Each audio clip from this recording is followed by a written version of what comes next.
When We Disagree is a show about arguments, how we have them, why we have them, and their impact on our relationships and ourselves. August 28, 1963, standing on the steps of the Lincoln Memorial, Martin Luther King Jr. gave among the most famous speeches in American history. The speech is remembered for its powerful message and King's powerful delivery, but King employed a not very well-known, ancient rhetorical device that gives the speech extra emotional power. Let me give an example.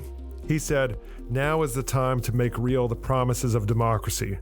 Now is the time to rise from the dark and desolate valley of segregation to the sunlit path of racial justice. Now is the time to lift our nation from the quicksands of racial injustice to the solid rock of brotherhood. Now is the time to make justice a reality for all of God's children." Notice anything about the wording of these lines? The repetition of "now is the time"? Let me give it another example, an even more famous one from the speech. "I have a dream that one day on the red hills of Georgia, the sons of former slaves and the sons of former slave owners will be able to sit down together at the table of brotherhood. I have a dream that one day, even in the state of Mississippi, a state sweltering with the heat of injustice, sweltering with the heat of oppression, will be transformed into an oasis of freedom and justice. I have a dream that my 4 little children will one day live in a nation where they will be judged not by the color of their skin, but by the content of their character. I have a dream today." King is using a very specific kind of repetition throughout this speech. It's the speech's secret ingredient. The technical term is anaphora, A-N-A-P-H-O-R-A, and it means repetition at the beginning of several sentences in a row. This kind of repetition can reinforce a core message, and it builds tension and excitement. In short, anaphora creates urgency. I'm Michael Lee, Professor of Communication and Director of the Civility Initiative at the College of Charleston. Our guest on When We Disagree is Doug Spry. He is the co-founder and director of the College Debates and Discourse Alliance and Vice President of Campus Partnerships at ACTA, the American Council of Trustees and Alumni in Washington, D.C. He also produces the podcast Higher Ed Now. Doug, tell us an argument story. We started putting our alliance together in 2018 when Braver Angels came to visit us in ACTA, and we quickly started partnering up between ACTA, Braver Angels, and then added students from Bridge USA into the mix to form what we now call the College Debates and Discourse Alliance. And in 2018 and 2019, we had some early tantalizing examples of when just discovering that students and faculty are super hungry for debating and discourse and finding a civil way to have a conversation, a more constructive way to have a conversation about divisive and polarizing issues than they currently would be experiencing in social media and out in life. And so school by school, we started bringing this form of debating and discourse and opening it up, and the program grew exponentially, even during the pandemic. And during the pandemic, we did dozens of debates on Zoom. And then as the pandemic abated, we started going back to campus live. In 2023, in the spring, I found myself at UNC Greensboro in North Carolina. And the students were there to debate a topic that was coursing through the North Carolina legislature, SB 49. It's known as the Parents' Bill of Rights. It's basically debating whether issues about gender, transgenderism, LGBTQ issues should even be discussed in public school, or whether students should be protected from that, shielded from it. So I walk into the room, and I'm going to be the chair of this debate. And the first thing we do is we have young people stand up and make some opening speeches. So a young man stands up and starts to give his opinion, in support of the Parents' Bill of Rights, and basically asserting that transgenderism is an abomination. It shouldn't be discussed. It's an aberration, shouldn't be taught in schools. No discussion should be held about it. And he was heard and respected. And as we do in these debates, there was a place for him to speak his opinion, and no one stood up to cancel him out. However, about a half hour later, a woman stood up who is transgender and began to speak and share her point of view. And she looked directly at him, and with love in her voice and in her heart and in her eyes, not a hint of rancor or resentment, simply said, this is who I am. When I was 15, I tried to commit suicide. The suicide rates are high in our population, but I've come to terms with who I am. And she just shared insights about her life and in a way that was, I call it Christ-like almost, because there Mm. was no anger, there was no resentment toward the young man and his hateful position towards transgender people. And it was a very galvanizing moment for everyone in the room. Everyone became silent, and the note of listening, the atmosphere Hmm. just opened up into just pure listening and two opposing realities coexisting in the same space. It was one of those transcendent moments that we've had many times in these debates. I've never forgotten it, and it really symbolizes something for me. How many debates have you seen since 2018? I've lost count, but they're well over 300. We're closing in on around 350 debates on campuses and in the classrooms from coast to coast. So, in north of 300 debates on college campuses since 2018, this Yep. sounds like a powerful moment, but I'd love for you to just explain why this one stands out amongst 300 plus. Well, there have been many debates where we've had moments coming close to that. That Mm. just happens to be super vivid Yeah. because, again, what we're looking for is to create a space in which people who really disagree with each other really sharply on social and political topics can speak to each other in a way where everyone is acknowledged as a human being and as a participant in the American democracy experiment. And we get to that level of discourse almost every time we have one of these debates. Some of the topics can be very, very emotional, and the ones that tend to be most powerful and kind of seared into my memory Yeah. are the ones where personal stories like that are told. Another one would be University of Baltimore, an urban school in Baltimore, where the students were discussing the Second Amendment. And students were standing up talking about how they themselves or their family or friends were affected by gun violence in the city. And when people tell stories like that, it doesn't matter what your point of view is. You start to acknowledge them as human beings and open up a degree of critical thinking and compassion and listening toward them that doesn't usually happen out in the world. Well said. In your role as chair in these debates, what kind of perspective do you take? You facilitate the debate, you set it up, you talk about the topic, and then are you interjecting in one way, shape, or form? Well, the role of the chair is to conduct the debate and frame it in such a way that there are certain guardrails put into place through a light parliamentary style. So people who stand up will address the chair. There's a little bit of a formality to it, and students aren't used to that. Okay. They just want to go one against one right away. This format kind of puts people in the position of having to speak one to many, not one to one. That immediately elevates the conversation into something a little different than, a kind of an emotional, heated exchange of people trying to win points against each other. So we call it a Braver Angels debate, but it's not a competitive event. It's not a spectator event. It's very immersive. And the role of the chair is to bring that to life and teach people how to do it. And once they get the hang of it, they find a really wonderful way to engage with each other that's very powerful. Why is debate good for learning?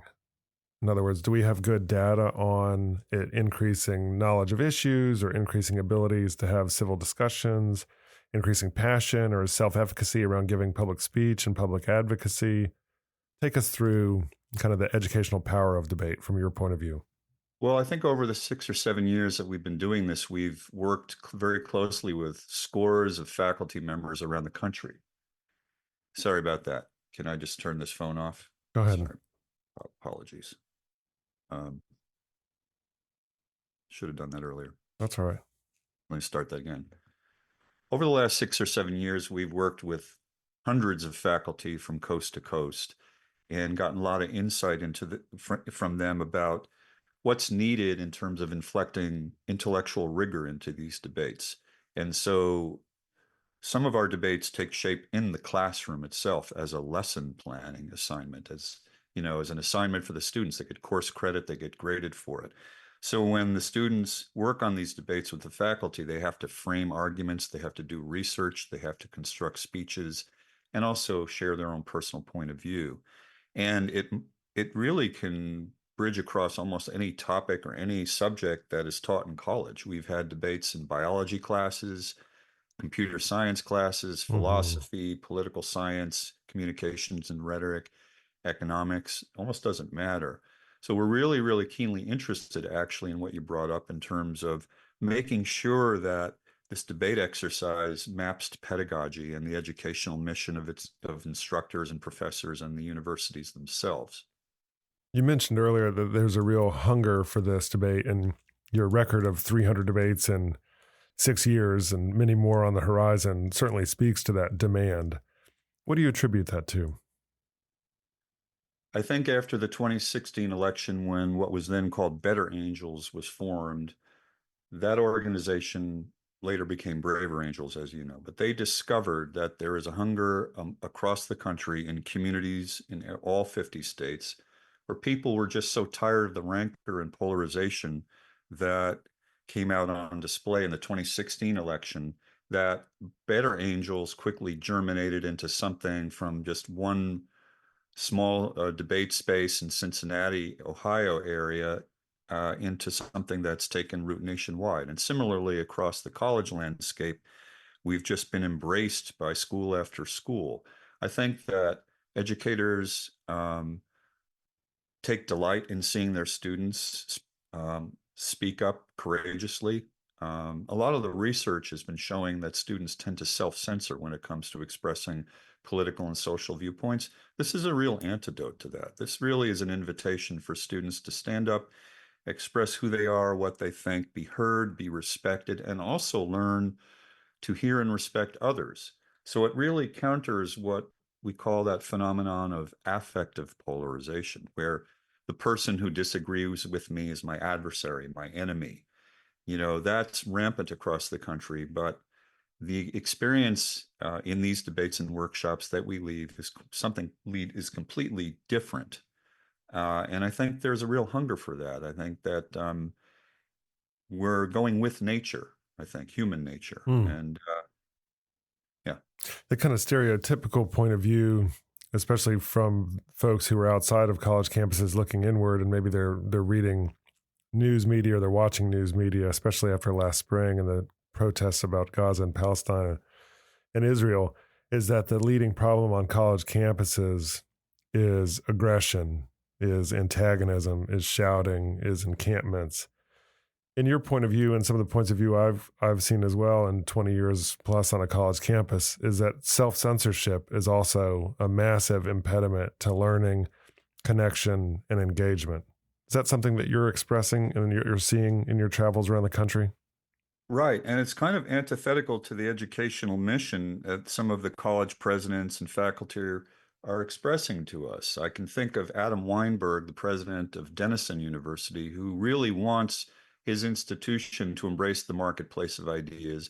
And literally, when students set foot on campus the very first few days, to kind of inculcate into them a sense that this is a bastion of free expression, that you're here to deliberate and debate with people and be respected and respect others. So that's why Denison invited us to actually take our programming into freshman orientation, with 700 students at a time. And I think that really sends a powerful signal to the students and really has a chance to affect the culture long term on that campus. Let's close with a quick debate about debate and a debate about what's productive in debate and what's unproductive in debate. In my role as the director of a civility initiative and in my role as the host of this podcast, and in my past, I have a debate background, so I obviously have somewhat of some skin in this game. I'm consistently surprised by the amount of anti-debate perspective that I hear from folks. And in their minds, when I talk about hosting a debate as a solution or a way to mitigate polarization, they think, well, that will increase polarization, that will increase rancor. And then debate is about aggressively arguing your point of view no matter what the consequences are. Debate is a kind of win at all cost. Debate can also make people feel unsafe, and there is a kind of psychic violence that comes along with having to hear points of view, especially if those points of view deny your very identity. Debate is one side or the other side. In other words, it's reductive. It's about black and white solutions, not necessarily shades of gray. These and many arguments are arguments I've heard that are kind of anti-debate, pro-dialogue perspectives. What's your take on those? I have two parts to this answer. Number one, the Braver Angels debates that we conduct prove that debates don't have to be this firestorm of, people trying to one-up each other and have this competition and increase the rancor. If people embrace the format and stay within the guardrails of the conversation, everyone who has an opinion can come into that room, be heard, respected, and listen to others. And an atmosphere of critical thinking and listening and something very electric unfolds during the course of that event. Mm-hmm. So the event, the debate itself, as we conduct it, is proof of concept. However, there are still plenty of instances where we've discovered that students also do want to pivot towards solutions and delve more into nuances and not have to take a hard left, right, affirmative, negative side. Mm-hmm. So to that end, we developed something called ABCD, a Braver Campus Dialogue, which is not a debate pro and con, but more a deep exploration into a given topic, whether it be climate change or student mental health, many topics that students want to explore and discover the nuances and complexities of it, and then talk more about solutions-oriented thinking and get towards solutions-oriented conversation. So we get the best of both worlds through the debate format that we have, but also through this new format, ABCD, which is being very quickly embraced in the higher ed space. Last question. What is your wildest dream as it pertains to your work? If you could snap your fingers and make your work be most successful, how would the world change? The wildest dream that we have on the College Debates and Discourse team is simply about scaling up. I mean, the demand has been so strong and we've grown very quickly over these 6 years.